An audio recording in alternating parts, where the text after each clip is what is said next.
শীতের দুপুর হোক কিংবা রাত, এই কম্বিনেশনটা জাস্ট মারাত্মক। কষা মাংস আর ঝরঝরে ফ্রাইড রাইস।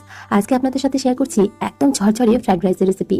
তো প্রথমেই গরম জলের মধ্যে কিছুটা গোটা গরম মশলা, লবণ দিয়ে চালটাকে দিয়ে দিলাম। খুব ভালোভাবে এখানে আমি ভাতটা তৈরি করে নিয়েছি। আমি এখানে বাসমতি চালের ভাত তৈরি করেছি। তারপর এখানে বেশ কিছু সবজি লম্বা লম্বা করে কেটে রেখেছিলাম। গাজর, বিনস, ক্যাপসিকাম, তেল আর ঘিয়ের মধ্যেই সমস্ত সবজিগুলোকে আলাদা আলাদাভাবে ভেজে নিলাম, কারণ সমস্ত সবজির ভাজার সময়টা কিন্তু আলাদা। ক্যাপসিকামের সাথে আমি লঙ্কাটা ভেজে নিয়েছি। তারপর এখানে পরিমাণ মতো কাজু এবং কিশমিশ দিয়েও ভেজে নিলাম।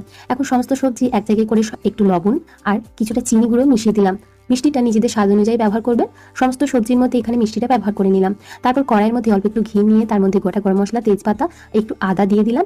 আদাটাকে গ্রেট করে ব্যবহার করেছি। একটু ভেজে নেওয়ার পর দিয়ে দিলাম যে ভাতটা তৈরি করে রেখেছিলাম সেই ভাতটা। তারপর সমস্ত সবজিটা, মিষ্টিটা আবারও বলছি নিজের পরিমাণ অনুযায়ী রাখবেন। এখন সমস্ত কিছু খুব ভালোভাবে কড়াইয়ের মধ্যে মিশিয়ে একটু দমে রেখে দিলেই তৈরি হয়ে যাবে আমাদের ফ্রাইড রাইস। শেষে আমি একটু গরম মশলা এবং গোলমরিচ